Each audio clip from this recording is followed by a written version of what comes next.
लोगों को जानकारी भी नहीं कि 25 जून क्या है। अगल बगल में पूछना पड़ता है। 25 जून की वो रात देश की आत्मा को कुचल दिया गया था और सिर्फ किसी की सत्ता चली न जाए इसलिए।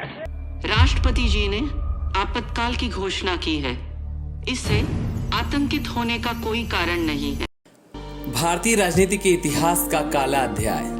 जी हाँ, यही वह दिन था जब देश में आपातकाल लगाने की घोषणा हुई। 25 जून 1975 की आधी रात को आपातकाल की घोषणा की गई, जो 21 मार्च 1977 तक लगी रही। तत्कालीन प्रधानमंत्री इंदिरा गांधी ने जनता को बेवजह मुश्किलों के समंदर में धकेल दिया था। स्वतंत्र भारत के इतिहास में यह सबसे विवादास्पद काल था।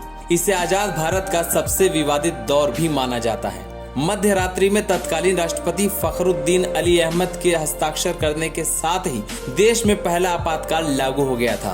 अगली सुबह समूचे देश ने रेडियो पर इंदिरा गांधी की आवाज में संदेश सुना था, भाइयों और बहनों, राष्ट्रपति जी ने आपातकालीन की घोषणा की है। इससे आतंकित होने का कोई कारण नहीं है। आपातकाल के फैसले को लेकर इंदिरा गांधी द्वारा कई दलीलें दी गयी। राष्ट्रपति जी ने आपातकाल की घोषणा की है।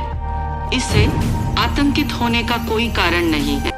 देश को गंभीर खतरा बताया गया, लेकिन पर्दे के पीछे की कहानी कुछ और ही थी। आपातकाल के पीछे कई वजह बताई गई, जिसमें सबसे अहम है 12 जून 1975 को इलाहाबाद हाई कोर्ट की ओर से इंदिरा गांधी के खिलाफ दिया गया फैसला। 1971 के चुनाव में इंदिरा गांधी ने अपनी पार्टी को जबरदस्त जीत दिलाई थी और खुद भी बड़े मार्जिन से जीती थी। खुद इंदिरा गांधी की जीत पर सवाल उठाते हुए उनके चुनावी प्रतिद्वंदी राजनारायण ने 1971 में अदालत का दरवाजा खटखटाया था।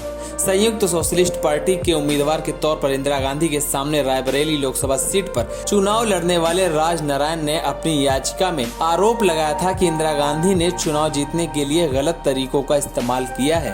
मामले की सुनवाई हुई और इंदिरा गांधी के चुनाव को निरस्त कर दिया गया। 12 जून 1975 इलाहाबाद हाईकोर्ट ने प्रधानमंत्री इंदिरा गांधी को रायबरेली के चुनाव अभियान में सरकारी मशीनरी का दुरुपयोग करने का दोषी पाया और उनके चुनाव को खारिज कर दिया गया था। इतना ही नहीं, इंदिरा गांधी पर 6 साल तक चुनाव लड़ने पर और किसी भी तरह के पद संभालने पर रोक भी लगा दी गई थी। इसके तुरंत बाद जयप्रकाश नारायण, अटल बिहारी वाजपेयी, लाल कृष्ण आडवाणी, मोरारजी देसाई समेत सभी विपक्षी नेता गिरफ्तार कर लिए गए थे। कैबिनेट से चर्चा किए बगैर ये घोषणा की गई और 3 घंटों के भीतर तमाम अखबारों की बिजली काट दी गई और विरोधी नेताओं की धरपकड़ शुरू कर दी गई। सरकार ने पूरे देश को एक बड़े जेलखाना में बदल दिया था। आपातकाल के दौरान नागरिकों के मौलिक अधिकारों को स्थगित कर दिया गया था।